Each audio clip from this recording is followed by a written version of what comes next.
Praise the lord. ప్రభువైన యేసు నామములో అందరికీ వందనములు. యేసయ్య మాటను ఈ కార్యక్రమాన్ని వీక్షించడానికి ప్రేమతో నేను మిమ్మల్ని ఆహ్వానిస్తున్నాను.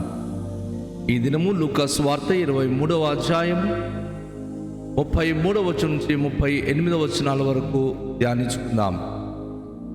వారు కపాలం అనబడిన స్థలమునకు వచ్చినప్పుడు అక్కడ కుడివైపున ఒకనిని ఎడమవైపున ఒకనిని ఆ నేరస్తులను ఆయనతో కూడా సిలువ వేసిరి. యేసు, తండ్రి వీరేమి చేయుచున్నారో వీరెరుగరు గనుక వీరిని క్షమించుమని చెప్పెను. వారు ఆయన వస్త్రములను పంచుకొనుటకై ఇట్లు వేసిరి. ప్రజలు నిలువబడి చూచుచుండిరి. అధికారులు, వీడు ఇతరులను రక్షించెను, వీడు దేవుడు ఏర్పరచుకొనిన క్రీస్తు అయిన ఎడల తన్ను తాను రక్షించుకున్నని అపహాసించిరి. అంతట సైనికులు ఆయన యొద్దకు వచ్చి ఆయనకు చిరకనిచ్చి, నీవు యూదుల రాజు అయితే నిన్ను నీవే రక్షించుకునుమని ఆయనను అపహాసించిరి. ఇతడు యూదుల రాజునని పై విలాసము కూడా ఆయనకు పైగా వ్రాయబడింది. ప్రియ దేవుని బిడ్డలారా, ఇక్కడ యేసు ప్రభువు వారి యొక్క శిలువ క్రమం గురించి, ఆయనకు ఏ విధంగా శిక్షించారో వాటి గురించి ఈరోజు మనం నేర్చుకోబోతున్నాం. ప్రియ దేవుని యొక్క బిడ్డలారా, మన కొరకు ప్రభువైన యేసు వారు భారపూరితమైనటువంటి సిలువను మోసి మనందరి పాపదోషాలన్నీ కూడా ఆయన క్షమించి మన జీవితాలను పవిత్రపరచడానికి ఆయన బలియాగమైనటువంటి స్థానానికి ఆయన వెళ్ళి ఉన్నారు. ఇక్కడ మనం చూస్తున్నప్పుడు కపాలమనబడిన స్థలమునకు వచ్చినప్పుడు అక్కడ కుడివైపు ఒకనికి ఎడమవైపు అతని ఒకనికి నేరస్తులు ఆయనతో కూడా సిలువ వేశారు. ఎందుకు ఈ కపాలం అనబడిన స్థలములోని సిలువ వేశారు అంటే, మహిమగల దేవుడు మానవుడు పాపము చేసినప్పుడు సర్పానికి, అలాగే స్త్రీకి, అలాగే ఆదమునకు కూడాను ఆయన శిక్ష విధించి ఆయన ఉద్యానం నుంచి తోలివేసినప్పుడు ప్రభువారు ఆదమును ఒక మాట, నీకు పుట్టబోయే సంతానం అనగా స్త్రీ కనిన సంతానమునకు ఈ సర్పానికి అనగా సైతానికి వైరము కలుగ చేస్తున్నాను. అది నిన్ను మడిమి మీద కొట్టును, నీవు దాని శిరస్సు మీద కొట్టుదు, శిరస్సు బ్రద్దలు కొట్టుదు అని. శిరస్సు అనగా మనకు తెలుసు, మన తల, కపాలము. పామును చంపినప్పుడు మనము దాని తల చిత్తకు కొడతాం. ఇప్పుడు జనానికి పాపరోత బ్రతుకులోనికి నెట్టివేసిన సాతానికి సాదృశ్యమైన ఈ సర్పాన్ని దేవుడు శపించినప్పుడు దాని శిరస్సు మీద స్త్రీ సంతానం పుట్టును అని చెప్పబడింది కదా. ఇప్పుడు యేసు ప్రభువారు స్త్రీకి పుట్టినటువంటి కుమారుడైన యేసు కపాలం అనబడిన స్థలములో అనగా కపాలం మీద తన శిలువ పాతి పెట్టడం అనేది విశేషం. ఆ స్థలము కపాల ఆకారంతో గొలగొత కొండపైన ఉంది. దానిపైన యేసు ప్రభువారు శిలువ వేయబడ్డారు. కుడివైపు ఒక దొంగ, ఎడమవైపు ఒక దొంగ, ఇద్దరు కూడాను ఆయనతో పాటు సిలువ వేయబడ్డారు. అయితే యేసు ప్రభువారు అక్కడ ఆ దొంగలను చూస్తున్నాడు, చుట్టూ అనేక మంది ప్రజలను ఆయన చూస్తూ ఉన్నాడు. ఆ భయంకరమైనటువంటి పరిస్థితులలో ఆయన గమనిస్తున్నటువంటి ఆ రోమ ప్రభుత్వపు జనానికి, అధికారులకు, అనేక మంది ప్రజలు ఆ సిలువ ఎదుట సమకూడి ఉన్నప్పుడు అందులో కొంతమంది సైనికులు హేరోదు రాజు యేసు పొడిగించిన ప్రశస్తమైన వస్త్రాన్ని వారు చీట్లు వేసుకొని అది పంచుకోవడానికి వారు చీట్లు వేస్తున్నప్పుడు యేసు ప్రభు వారికి కనుదృష్టి వారి మీద పడింది.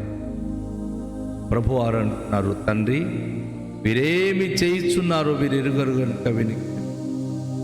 అక్కడ తెలుసో తెలియకో ఆ రోమ ప్రభు వారు యేసుక్రీస్తు ప్రభు అని ఎరుగక యూదా జనాంగం ఏకమొక్క కూడి ఆయనకి సిలువ వేస్తున్నారు. అంత శిక్ష అనుభవిస్తూ కూడా ఎంత సునాయితంగా వేసే ఈ మాట పలుకుతున్నాడు. వీరేమి చేయుచున్నారో వీరు ఎరుగరు కనుక. చాలాసార్లు ఎవరైనా మన పట్ల చిన్న తప్పు మాకు తెలుసు, అది వారు తెలిసి చేశారు అంటాం మనం.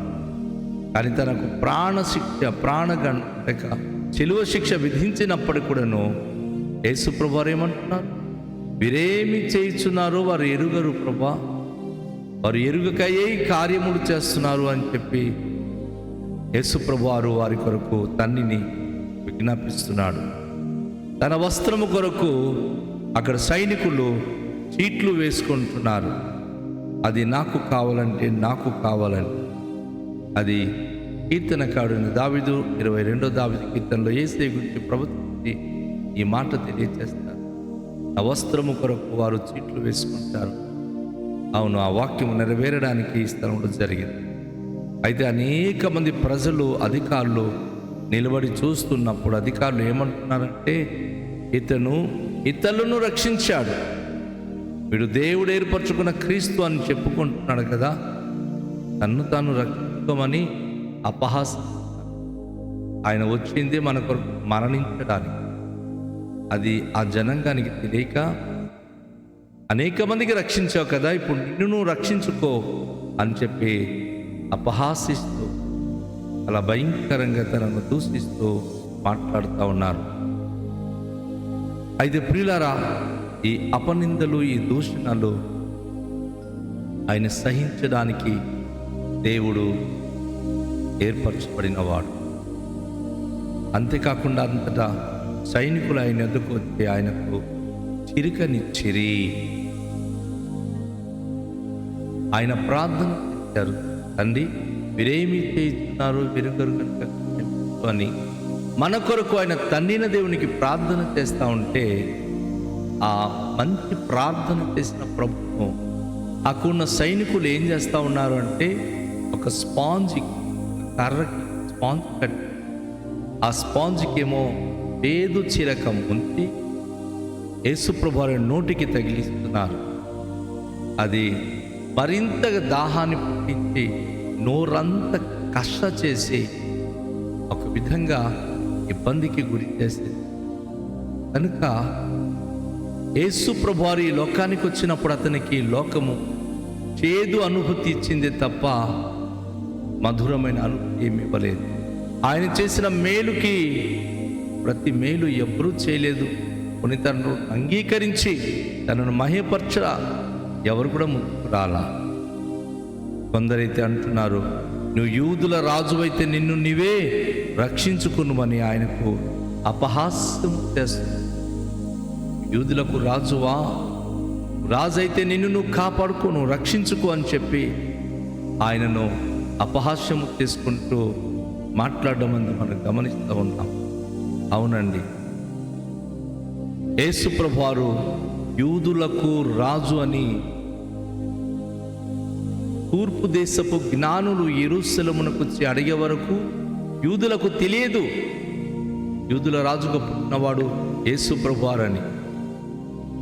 ఆ రోజు అడిగిన ప్రశ్నకు ఈరోజు సమాధానము నిజమే. పిలాతు చక్రవర్తి అక్కడ పై విలాసముక్తి రాయించాడు. వీరు ఆ నేరము యాక్చువల్లీ సిలువలో చంపబడినప్పుడు ఆ నేరస్తుని యొక్క నేరము వారు రాసి ఆ సిలువ స్తంభానికి అంటిస్తారు.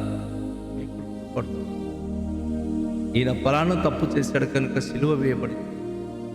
యేసు ప్రభు వారు ఏం తప్పు చేశారని ఆయనకి సిలువ వేస్తారు? సిలువ అయితే వేసేస్తున్నారు. సైనికులందరికీ యూదులు ఏమన్నారంటే, ఈయన నేనే యూదులకు రాజు అని చెప్పుకున్నప్పుడు అదే పెద్ద నేరం కాబట్టి ఆయనకి సిలువ వేస్తున్నామని అలా రాయండి అని పిలాతు చక్రవర్తి చెప్పినప్పుడు పిలాతు చక్రవర్తి ఒప్పుకొనక ఆయన ఏమి రాయించారో తెలుసా? యూదులకు రాజైన యేసు, నజరేయుడైన యేసు. గమనించండి ఎంత అద్భుతంగా రాయించాడు. నజరేయుడైన యేసు యూదులకు రాజు. ఆయన డిక్లేర్ చేశాడు. వీడు దానిని అపహాస్యము చేసి, నువ్వు యూదులకు రాజు అయితే నువ్వు కిందకి దిగిరా అంటున్నారు. కానీ యేసు ప్రభువారు యూదులకు రాజైన నజరేయుడైన యేసు అని చెప్పి పిలాతు చక్రవర్తి రాసి ఆ శిలువ పైన వేలాడదీశారు. ఈరోజు నీకు, నాకు, మనకు నిజమే ఆయన రాజు, ప్రభు, మనకు రక్షించడానికి వచ్చినటువంటి రక్షకుడు. సాతానుతో పోరాడి, మరణముతో పోరాడి, మరణ భయముతో ఉన్న ప్రతి మానవ జీవితాన్ని ఆయన జయశీలులుగా మార్చడానికి వచ్చిన మృత్యుంజయుడైన యేసు ఆయన యూదులకే కాదు, మనందరికీ, రాజులకు రాజు, ప్రభువులకు ప్రభు, సర్వ ప్రపంచానికి ఆయన రక్షకుడై ఉన్నాడని ఒక్కసారి మనము గ్రహించుకుందాం. ఆయనకి నేరారోపణ చేయాలని ఎంత నేరం వెతికినా సరే, యూదుల రాజు జ్ఞానులు వెతుక్కుంటూ వెళ్ళి కనుగొనలేకపోయారు. కానీ ఈరోజు సకల మానవ జాతికి యూదుల రాజు అని ఒక కల్వరి శిలువ మాత్రమే సాక్ష్యం ఇస్తుంది. శిలువ వైపు చూచినప్పుడు ప్రతి వ్యక్తి గమనించాలి, ఈ ప్రపంచంలో ఉన్న ప్రతి రాజులు ఒకరోజు ఓడిపోతారు, నశించిపోతారు, రాజ్యాలు కూలిపోబోతుంది. కానీ యేసు రాజులకు రాజు, ప్రభులకు ప్రభు. ఆయన రాజ్యము శాశ్వత కాలము నిలుస్తుంది. ఆయన రాజ్య వారసులుగా జీవించడానికి తన యందు విశ్వాసం కలిగి జీవిద్దాం. తన పట్ల నమ్మకత్వం కలిగి ఉందాం. తనను ఎందరైతే నమ్ముతున్నారో వారందరి పాపదోషాలు క్షమించి, నేను పాపిని ప్రభు అని యేసు దగ్గరికి వెళ్ళి ఎవరితో ఒప్పుకొనుచున్నారో వారికి యేసు ప్రభువారు పాపములు క్షమించి తన రాజ్యానికి వారసునిగా ఆయన చేస్తా ఉన్నాడు. రండి, తలలుంచుకొని ఆయన రాజ్య పౌరులుగా జీవించడానికి, రాజులకు రాజైన ప్రభు అయిన యేసును మన రక్షకుడిగా, ప్రభువుగా, రాజుగా అంగీకరించి ఆయన రాజ్యములో వారసులుగా జీవించడానికి ప్రార్థించుదాం. దయగల తండ్రి, మీకు వందనాలు. ఈ దినం మీరు మాకు ఇచ్చిన ఈ పవిత్రమైన మాటల కొరకు స్తోత్రాలు. ఈ లోకానికి వచ్చి మా కొరకు మీరు కలువరి శిలువలో మరణించి మరణపు ముళ్ళును విరిచి మీ నిత్య రాజ్యములో మేము రాయబారులుగా ఉండడానికి, వారసులుగా ఉండడానికి అద్భుతమైన అనుభూతి ఇచ్చారు. వందనాలు. ఎందు విశ్వసించిన వారు నశించపక నిత్యజీవం పొంది నిత్యమైన శాశ్వతమైన మీ రాజ్యంలో ప్రవేశించే భాగ్యవంతులుగా చేసినందుకే స్తోత్రాలు. ఈ వాక్యం మా జీవితాలకు దీవెనకను ఉంచుమని యేసు నామములో ప్రార్థిస్తున్నాము తండ్రి, ఆమేన్. ప్రభు మనను దీవించునుగాక. అందరికీ ఇష్టాలు.